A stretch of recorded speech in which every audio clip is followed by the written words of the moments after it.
So I'll show you how I make my lemon cake. Start off by measuring oil and put it in your bowl. Add sugar and eggs, 2 eggs actually, and make sure the eggs are in room temperature. I'll write all the ingredients on the description box. So yeah, anyway, make sure you mix it well. This is what will make your cake become soft and fluffy and not dense. Yeah, so make sure you mix it well. If you have a mixer, an electric mixer, that will be better. So yeah, later on I added vanilla essence and continued mixing. I used 2 lemons for this recipe, so you grate the outer part of the lemons and make sure you don't grate the white part because that will make the cake bitter. So I grated the 2 lemons like I stated before, and yeah, from the 2 lemons I grated, I cutted them both to remove the juice. I used it's not a juicer, that lemon squeezer, yeah, to remove the lemon juice, which I'll be using in the recipe. And yeah, that's what came out of the lemon. So I used, I think it was a half a cup or a quarter cup. Anyway, I'll write the description. And I added to the wet ingredients. Later on, I measured my flour. And make sure when you are measuring it, you flatten it on top to make sure it is the exact measurement. And then I added baking powder. Then the reason why I sieve is so that the cake won't have lumps. So when you sieve it, it makes the flour fine. And then I add the lemon zest on top and some buttermilk. If you don't have buttermilk, sorry, you add lemon to your milk so that it ferments it, or you can use also mala. So yeah, and the secret to this recipe is not over mixing your butter. That makes your cake fluffy again. So yeah.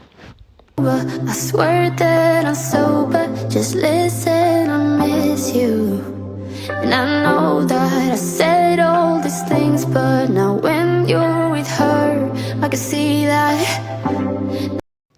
As I prepare my baking tin, I preheat my oven at 270 degrees for like about 10 minutes before putting my cake inside. So I oil my baking tray so that it becomes easy to remove the cake, and then I put parchment paper, and then again I brush it with some butter or margarine, whatever you have. Then I pour the butter inside the baking tin. Then after you pour it, make sure you shake it to remove the bubbles and make it become like aligned on top. Yeah.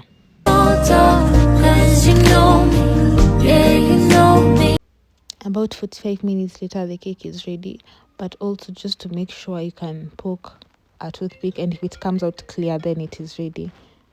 So as the cake is cooling, I'll be making my sugar syrup. So basically it's just 1 cup of water and 2 tablespoons of sugar and the lemon juice that was left, like 1 tablespoon of the lemon juice. Then you poke some holes in the cake and pour out your sugar syrup. Then you let that sit for about 10 minutes after adding the sugar syrup. For the icing, I used 1 cup of icing sugar, 1 tablespoon of the lemon juice, and 1 tablespoon of milk. I used the same bowl I used for the lemon zest because I wanted like that lemony taste on the icing sugar, and that's what I'm going to use to pour on my cake. If you want it a bit more light, you can just add more milk or more lemon juice, but I wanted mine thick.